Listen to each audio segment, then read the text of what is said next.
あれから3週間が経ち、あっという間に日本からアメリカに帰る日が来ました。この動画では日本一時帰国中に感じたアメリカに帰りたいけど帰りたくない、帰りたくないけど帰りたいという大変複雑な思いについて話してみようと思います。皆様お気づきかもしれませんが、今回はなんと初めて ANA のファーストクラスに乗って帰ります。こんなこと私の人生とは別世界だと思って生きてきました。でもアメリカへ行き、夫と結婚して、私は想像もしていなかったような体験や経験をさせてもらっています。このファーストクラスもその一つです。でもこれは夫が大金持ちだからでもボンボンだからでもありません。ただ夫には知識があって、お金の賢い使い方を知っているからだと思います。そんな私の夢のような体験を背景に、私が感じた気持ちをお話ししようと思います。いきなり本題に入る前に、まずはファーストクラスに乗れた感動とともにアメニティや設備などを見ていきましょう。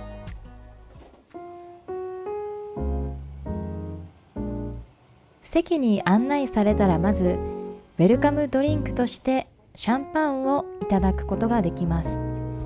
エコノミーシートでは他の乗客のことなどを気にしたり、荷物のことであまり落ち着くことはできませんが、ファーストクラスでは離陸まで時間もたっぷりあるので、ここで一息つくことができます。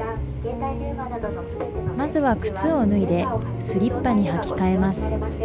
スリッパはアメニティとして席の前に置いてあります。それが終われば化粧室を案内されるので、アメニティとして置いてあるパジャマに着替えます。パジャマのサイズは男女兼用の L だったので、私には少し大きかったですが、寝るだけなのであまり気になりませんでした。このパジャマは持ち帰ることができます。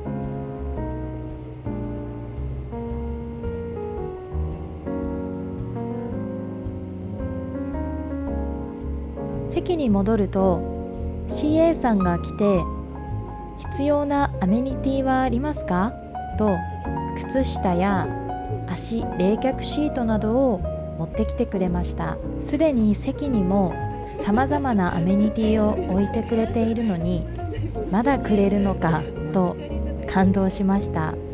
足を目いっぱい伸ばしても前にぶつかることはありません。思わずサムズアップが出てきました。ではここからは席に置いてあるアメニティを見ていきましょう。これはさっきもらった靴下、 Wi-Fi の案内、足すっきりシート、アイマスク、機内限定販売の響きの案内とともに、何やら素敵なポーチが、英国王室御用達のレザーグッズメーカーエッティンガーとコラボしたアメニティポーチらしい。中身を見てみると、化粧品、カードケース、耳栓、歯ブラシセット、オリジナルエコバッグ、どんなものが入っているのだろうと、まるで宝箱を開けるようにワクワクしました。素敵なアメニティですね。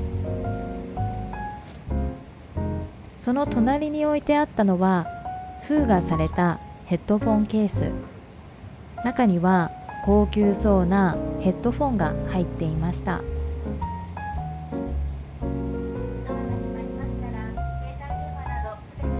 席の周りにはいろいろな設備が整っていました。どんな設備があるのか、初めてのファーストクラスに興奮中の私が、これは何だろうとワクワクしながらいろいろ動かしてみる様子をしばしご覧ください。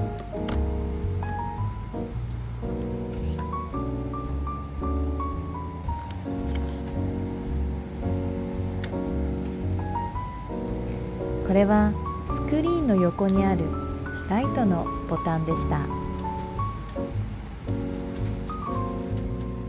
その下はフットライトのボタンでした。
ここまでもうすでにすごく時間が経っているようですが、実はまだ離陸していません。いよいよ離陸する時がやってきました。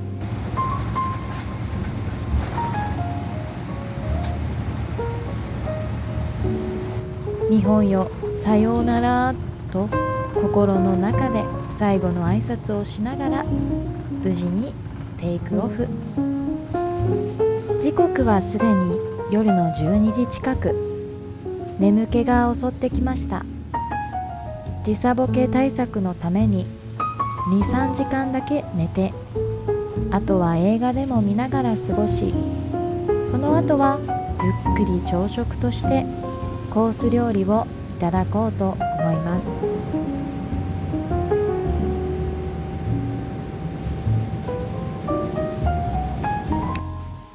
それではベッドメイキングをしていただいたところで本題に戻りましょう。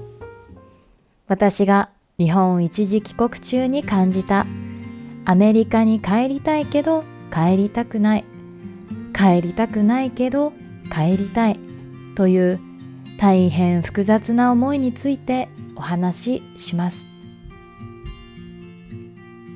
まず日本について最初に思ったのはやっぱり便利さです。すぐ近くにコンビニがあったり、スーパーにはお惣菜が豊富に売っていて、本当に暮らしやすいなと感じました。それに美味しいお寿司やラーメンなど私の大好きなものがいつでもすぐそばで食べられる環境があること、これは日本ならではの魅力だと思います。そして日本に帰るとやっぱり安心感があります。家族や友人が近くにいて、久しぶりに顔を合わせて一緒に過ごす時間は本当にかけがえのないものです。でも同時にアメリカに早く帰りたいという気持ちも出てきました。理由の一つはやっぱり天気です。日本の夏は湿気と熱で本当に外に出るのが大変でした。それに比べて私が暮らしているカリフォルニアベイエリアは昼間は40度を超える日もありますが、朝と夜はとても涼しくて、暑さから逃げられる時間があります。何より乾燥しているので、日本のようなジメジメした暑さを感じることが少ないんです。日本に着いた瞬間からアメリカの気候を思い出して、正直早く帰りたいなと思ってしまいました。そんな風に便利さや安心感に魅力を感じながらも気候を考えるとやっぱりアメリカに戻りたい。でもそんなことよりもアメリカに帰りたかった理由は夫に早く会いたいから。私たちは結婚する前に国際遠距離を7年間しました。その頃に感じていた会いたいけど会えない寂しさがよみがえるようでした。やっぱり夫といる時間は私にとって安心感を与え、とても幸せを感じることができます。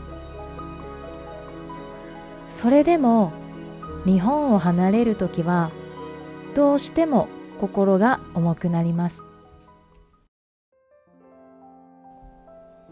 日本に帰ってきて家族と過ごせる時間はとっても貴重です。何より一番悲しいのは愛犬くーちゃんに会えなくなること。くーちゃんはもう16歳。高齢だからあとどのくらい元気で頑張れるのかわからない。1年、1ヶ月、一日一日がくーちゃんにとっては本当に特別で重みのある時間。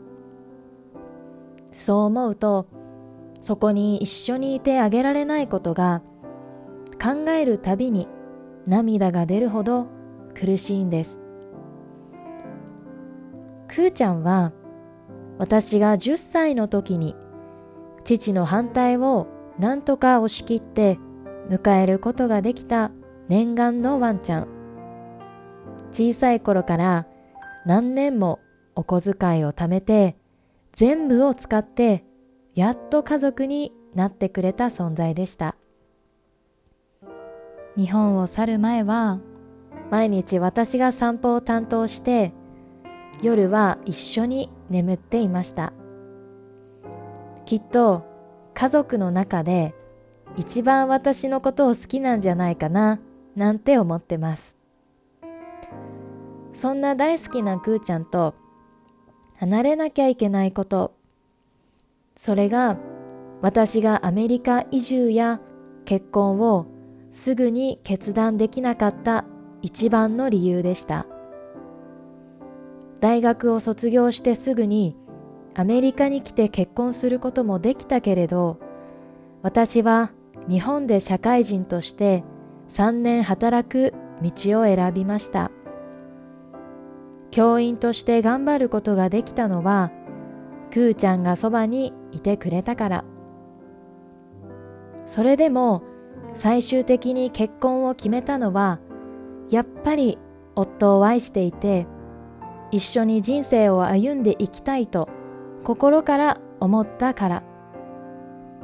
決めた後も何度も悩んだり迷ったりしたけど、それでも夫と生きる未来を選びました。だから私が日本にいる間だけでも後悔のないように大事にしてあげたい。でもいくら一緒にいても、いくらくーちゃんの喜ぶ姿を見ても、これで満足だなんて思うことはできません。大切な人や存在ってどれだけ時を過ごしてもまだまだ一緒にいたいと思ってしまうものなんだなと強く感じました。こうして日本とアメリカを行き来していると、改めて自分にとって大事なものは何か、どこに心が安らぐのかを考えることができます。どちらの国にも魅力があって、どちらの国にも大切な存在がある。だからこそ、その一瞬一瞬を大切にしながら、これからも暮らしていきたいと思います。これが人生ってやつなんだなと思って、毎日家族や友人の健康と幸福をアメリカから祈っている毎日です。あっという間にアメリカに着きました。ついに夫に会える瞬間が来ました。ここまで最後まで聞いてくださってありがとうございました。今外に出てきました。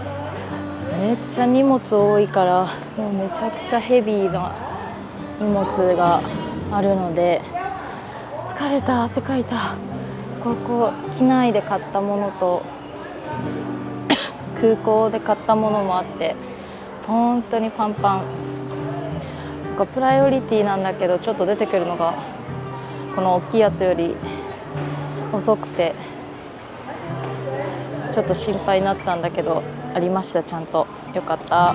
今ケルビンが迎えに来てくれているんだけど、やっぱなかなかの平日の夕方6時なのでなかなかの、渋滞ということで全然遅くなっちゃったね。